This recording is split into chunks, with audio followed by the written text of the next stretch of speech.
Hi hello എല്ലാവർക്കും നമസ്കാരം. ഞാൻ ഇന്ന് അത്ര എനർജറ്റിക് അല്ല. എനിക്ക് നല്ല തലവേദനയുണ്ട്. കാരണം ഞാൻ ഇന്നലെ ജോലി സ്ഥലത്ത് നിന്ന് എനിക്ക് വീട്ടിലേക്ക് വരേണ്ട ഒരു അത്യാവശ്യ കാര്യം ഉണ്ടായിരുന്നു. അപ്പോൾ ഞാന് ജനറൽ കമ്പാർട്ട്മെന്റിലാണ് വന്നത്. ടിക്കറ്റ് റിസർവേഷൻ എനിക്ക് കിട്ടിയിട്ടില്ലായിരുന്നു. അപ്പോൾ നല്ല തിരക്കുണ്ടായിരുന്നു. എനിക്ക് ഉറങ്ങാൻ പറ്റിയിട്ടില്ലായിരുന്നു. ഇതിന്റെയൊക്കെ ഇടയിൽ ഞാൻ എന്തിനാ ഈ ഓൺ വോയിസ് വീഡിയോ ഇടുന്നതെന്ന് വെച്ച് കഴിഞ്ഞിട്ടുണ്ടെങ്കിൽ നെവിന്റെ കാര്യമാണ്, ബിഗ് ബോസിലെ. ഇന്നലെ ലാലേട്ടന്റെ എപ്പിസോഡ് കണ്ടപ്പോഴത്തേക്കും അതില് നെവിനെ പുറത്താക്കുന്ന കാര്യം പറഞ്ഞിരുന്നു. നെവിൻ എവിക്റ്റ് ആയിട്ടില്ല എങ്കിൽ ഞാൻ എന്റേതായിട്ടുള്ള രീതിയിൽ ശിക്ഷ നടപ്പാക്കും എന്ന് പറഞ്ഞിരുന്നു.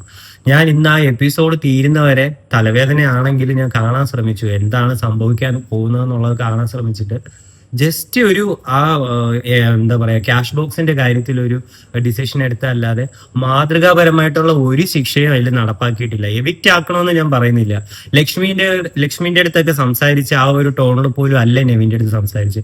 നെവിന് മാത്രം എന്ത് പരിഗണനയാണ് അതിലുള്ളത്? നിങ്ങൾക്ക് എന്താണ് തോന്നുന്നത്? അതുപോലെ തന്നെ ലക്ഷ്മിയോട് ഞാൻ പറഞ്ഞ പോലെ തന്നെ ലക്ഷ്മിയോട് ആ കാര്യത്തിൽ അത് തെറ്റ് തന്നെയാണ്.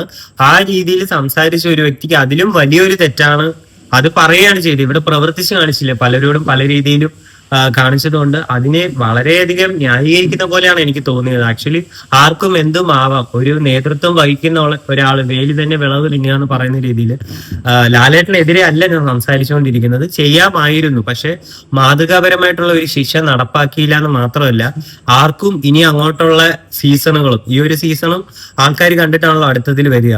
എന്തും ആവാം, വലിയ ഒരു ഇതൊന്നും കിട്ടാൻ പോണില്ല എന്നുള്ള രീതിയിലായിരിക്കും എല്ലാ കണ്ടസ്റ്റന്റും അടുത്ത സീസണിലും ഉണ്ടാവുക. ഇനിയുള്ള ബാക്കിയുള്ള 15 ദിവസങ്ങളിലും അങ്ങനെ തന്നെ ഉണ്ടാവും. അപ്പോൾ എനിക്ക് അതിനോട് വലിയ യോജിപ്പില്ല അങ്ങനെ ഒരു ശിക്ഷ കൊടുത്തതിനോട്. അപ്പോൾ നിങ്ങളുടെ അഭിപ്രായം എന്താണെന്ന് വെച്ച് കഴിഞ്ഞാൽ കമന്റ് ചെയ്യുക. അപ്പോൾ ഇതുപോലുള്ള ബി ഹൗസിലെ റിയാക്ഷൻസ് അല്ലെങ്കിൽ അവിടെ നടക്കുന്ന ചില ചില കാര്യങ്ങൾ, ഞാൻ എല്ലാ കാര്യങ്ങളും എടുത്ത് റിയാക്ട് ചെയ്യാറില്ല.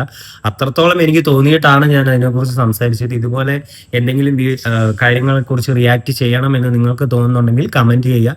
വീഡിയോ ഇഷ്ടമായ ലൈക്ക് ചെയ്യുക. പുതിയതായിട്ട് വരുന്നവർ ചാനൽ സബ്സ്ക്രൈബ് ചെയ്തിട്ട് പോവുക. അപ്പോൾ മറ്റൊരു വീഡിയോ കാണുന്നത് വരെ